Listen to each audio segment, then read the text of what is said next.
বাংলাদেশি মুসলিম উদারতা ও সহনশীলতার এক অনন্য দৃষ্টান্ত শায়ের খান ৮ই ডিসেম্বর ২০২৪। রবিবার ধর্মনিরপেক্ষ দেশ বলা হলেও বাংলাদেশ মুসলিম অধ্যুষিত দেশ। এ দেশের প্রায় ৯২% মুসলমান। ১৫ কোটিরও বেশি। আগে মুসলিম জনসংখ্যায় প্রথম ইন্দোনেশিয়ার পরেই বাংলাদেশ ছিল। এখন বাংলাদেশ পঞ্চম স্থানে। মজার বিষয়, পাশের দেশ ভারতে বাংলাদেশ থেকে বেশি মুসলমানের বসবাস। ২০ কোটিরও বেশি। বাংলাদেশে অন্য ধর্মাবলম্বীদের মধ্যে হিন্দু ১ কোটির কিছু বেশি, বৌদ্ধ ১০ লাখের কিছু বেশি ও খ্রিস্ট ধর্মাবলম্বী প্রায় ৫ লাখ।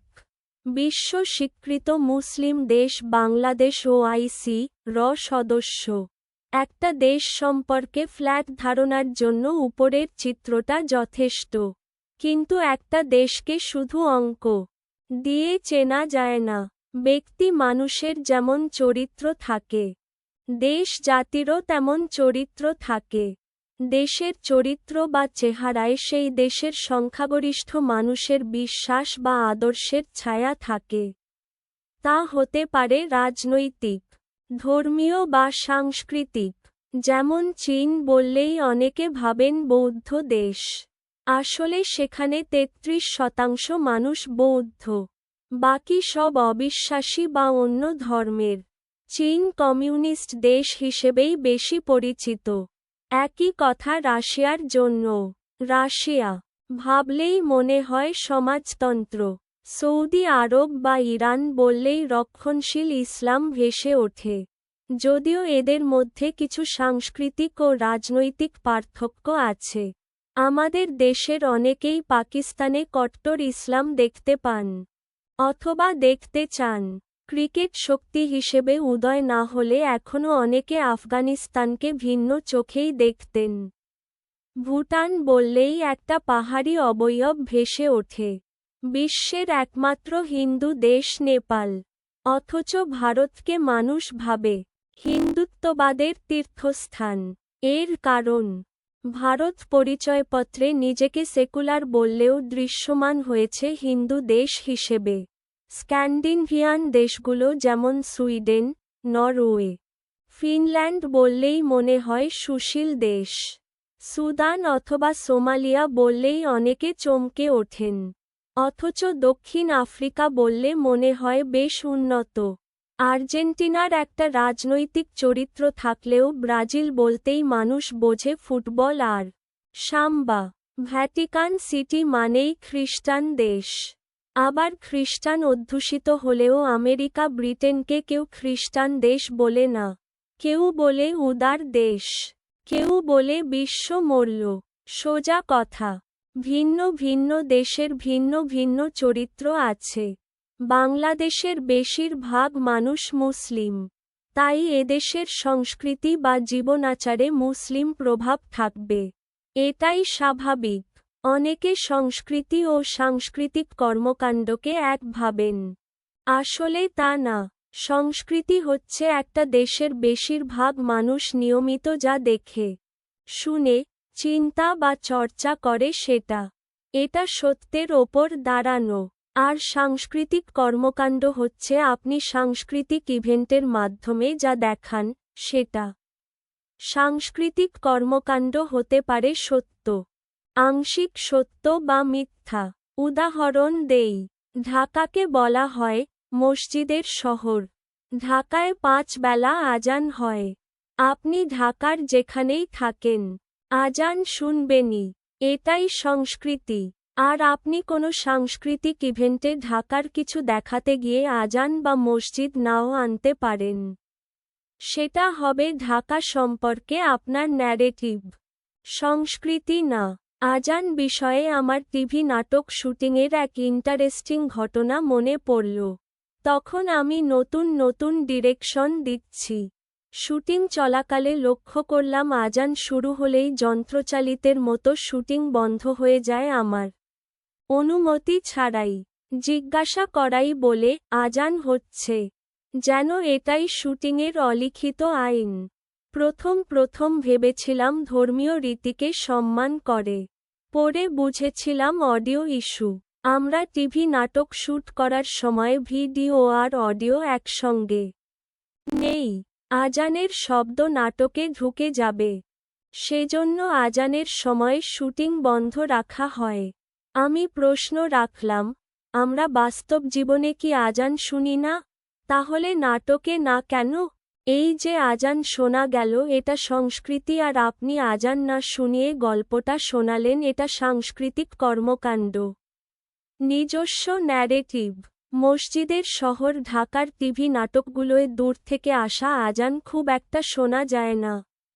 দরকার না হলে আজান না শোনালে অসুবিধা নেই। কিন্তু সমস্যা হচ্ছে, আমাদের দরকারই হয় না। অথচ ইন্ডিয়ান টিভি সিরিয়ালে দুঃখ কষ্টে পড়লেই মা নানিরা পূজার ঘরে ঢুকে যায়। ভারতের নাটক মুভিতে বিয়ে দেখাতে পুরোহিতের মন্ত্রের সঙ্গে কলাগাছে ৭ পাক উলুধ্বনি একটা কমন বিষয়। আমাদের নাটক মুভিতে বর কনের কবুল বা মঙ্গল চেয়ে মোনাজাত দেখা যায় না বললেই চলে। আমরা হলুদ বাটো, মেহেন্দি বাটো আর সানাই বাজিয়ে ছেড়ে দেই। তাহলে কি ইন্ডিয়ান টিভিগুলো ধর্মানুরাগী আর আমাদের টিভিগুলো ধর্ম এড়িয়ে চলে? বাংলাদেশের মুসলিমরা উদার ও সহনশীলতার জন্য বিশ্বে উদাহরণ হতে পারে। অথচ মুসলিমদের পক্ষে এই সত্য কথাটা আপনি এদেশের কিছু ছাড়া বেশিরভাগ গণমাধ্যমে পাবেন না। মনে হয় বেশিরভাগই যেন বিশ্ব দরবারে বাংলাদেশকে একটি কট্টর মুসলিম দেশ হিসেবে দেখাতে আগ্রহী। অথচ বিষয়টা পুরাই উল্টো। প্রথমে সফট লাইনটা দেখি। আর তা দেখতে আমাকে ছোটবেলায় যেতে হচ্ছে। আব্বা ছিলেন প্রত্যন্ত পাহাড়ি এলাকার এক প্রজেক্টের বড় কর্মকর্তা।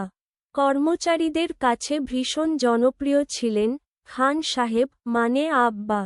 খেলা, যাও খান সাহেবের কাছে। ফাংশন, পূজা বা ওয়াজ মাহফিল, যাও খান সাহেবের কাছে। একবার দুর্গাপূজা আর শবে মেরাজ একসঙ্গে পড়েছে। আব্বা পড়লেন বিপদে। তিনি দুর্গাপূজায় বিশেষ অতিথি আবার শবে মেরাজের ওয়াজ মাহফিলে বিশেষ অতিথি। 2 জায়গায়ই ডোনেশন দিয়েছেন। মসজিদে কেনা হয়েছে একটা গরু। জবাই করে মাহফিলে রাতে রান্না হবে গরুর বিরিয়ানি। পূজামণ্ডপ দেখা শেষে আব্বার সঙ্গে গেলাম মসজিদে। প্রধান হুজুর লেকচারে অভিমান করে বললেন, আমাদের শ্রদ্ধেয় খান সাহেবের মন বড় কিন্তু মুশকিল হইল স্যার পূজায় যেই টাকা দেন মাহফিলেও সেই টাকা দেন। আব্বা হো হো করে হেসে দিলেন। মাইকে ওয়াজ হচ্ছে আর বড় বড় ডেকচিতে গরুর বিরিয়ানি রান্না হচ্ছে। মিডনাইটে মসজিদের বিশাল কংক্রিট ফ্রন্ট ইয়ার্ডে কলাপাতা নিয়ে লাইনের পর লাইনে বসে গেছে ক্ষুধার্ত গরিব মিসকিন। আমিও।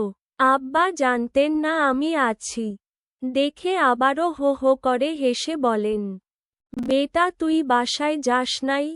অধস্তনরা হই হই রই রই করে আমাকে ভালো কোনো জায়গায় নিয়ে যেতে চাইলে আব্বা উনাদের থামিয়ে দেন। বলেন, আস্তে, ও এখানেই সবার সঙ্গে কলা পাতায় খাবে। মুহূর্তের মধ্যে এক ঝাঁক অবাক অধস্তনদের কাছে খান সাহেব হয়ে গেলেন সাম্যের প্রতীক। এবার একটু হার্ড লাইনের আলাপ করি। বিষয়টা 25-30 বছর আগেও এতটা ছিল না। কথায় কথায় রাজাকার, সংখ্যালঘু, উগ্রবাদী আর মুসলিম আলেমদের ওপর ঘৃণার চাষ। কে কবে কোন ছিদ্র দিয়ে এসব শুরু করেছে সে আলাপে না যাই। প্রশ্ন হচ্ছে, আসলেই কি এদেশের ইসলাম চর্চাকারীরা উগ্র? আমি বলছি মোটেই না। তুরাগ নদীর পাড়ে দশকের পর দশক ধরে প্রতি বছর তাবলিগ জামাতের বিশ্ব ইজতেমা হয়। পৃথিবীর বিভিন্ন দেশ থেকে মুসলিমরা আসেন। বিশাল প্যান্ডেল টাঙিয়ে লাখো মানুষ রাতের পর রাত থাকে, খায়, ধর্ম পালন করে। প্রধানমন্ত্রী বিরোধী নেতাসহ সব শ্রেণী পেশার মানুষ সেখানে যায়। বহু বহু বছর ধরে এই অনুষ্ঠান শুধুমাত্র ভলান্টিয়ার দিয়ে সুশৃঙ্খলভাবে সম্পন্ন করেছে মুসল্লিরা। কোনো তথাকথিত বুদ্ধিজীবীকে কখনো দেখেছেন এই চমৎকার সুশৃঙ্খল অনুষ্ঠানটিকে মহিমান্বিত করে কিছু বলতে? বিগত ফ্যাসিস্ট সরকারের সময় ভারতের প্রধানমন্ত্রী নরেন্দ্র মোদীর আগমন উপলক্ষে বায়তুল মোকাররমে প্রতিবাদ সমাবেশ করেছিল মুসল্লিরা।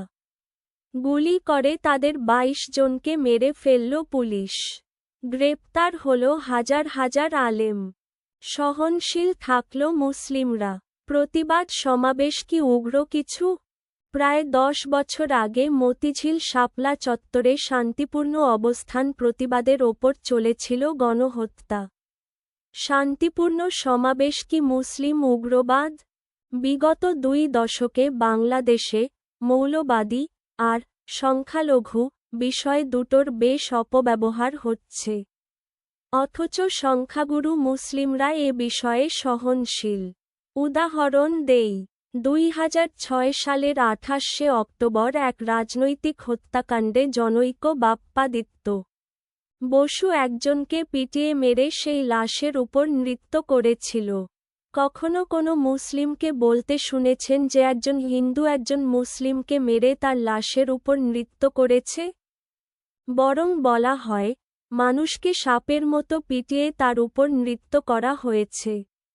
এটা কি শব্দচয়নে এক ধরনের সহনশীলতা না? সম্প্রতি তথাকথিত ইসকন নেতার ঘটনায় সন্ত্রাসী আক্রমণে চট্টগ্রামে এক আইনজীবী নিহত হন। এর প্রতিক্রিয়ায় কি কোনো মুসলিম কোনো সংখ্যালঘুকে আক্রান্ত করেছে? কোনো মুসলিম কি বলেছে যে হিন্দু হামলায় মুসলিম আইনজীবী নিহত হয়েছে? অনেকে মনে করেন, এর উল্টোটা ঘটলে হয়তো ন্যারেটিভ অন্যরকম হতো। আসলে প্রকৃত উগ্রবাদ কি ও কোথায়? এর উৎস খুঁজে দেখা দরকার। এদেশের মুসলিমরা যদি উগ্র হতো তবে ১৫ কোটির মুসলিমের দেশে ৩০,০০০ পূজামণ্ডপে শান্তিপূর্ণ দুর্গাপূজা হয় কি করে? পশ্চিমা বিশ্বকে আমাদের দেশ সম্পর্কে বছরের পর বছর ভুল ধারণা দেয়া হয়েছে। এদেশে পশ্চিমা বন্ধুদের অফিস আছে। তারা তাদের কাজেই এদেশের প্রত্যন্ত অঞ্চলে যান। তারাই ভালো বলতে পারবেন কোথাও তারা কোনো মুসলিম উগ্রতার শিকার হয়েছেন কিনা।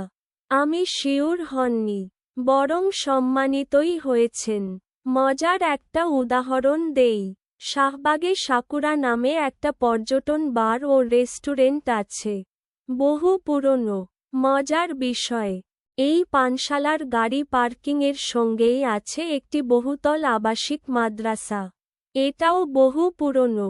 কখনো কি শুনেছেন যে কোনো মাদ্রাসা ছাত্রের হাতে কোনো মাতাল আক্রান্ত হয়েছে? এটা তো সহাবস্থানের এক অনন্য উদাহরণ।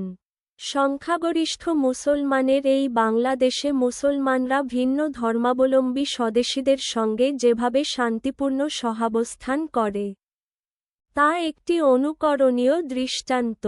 বাংলাদেশি মুসলিমরা উদারতা ও সহনশীলতায় বিশ্বের আকাশে এক জ্বলজ্বলে নক্ষত্র।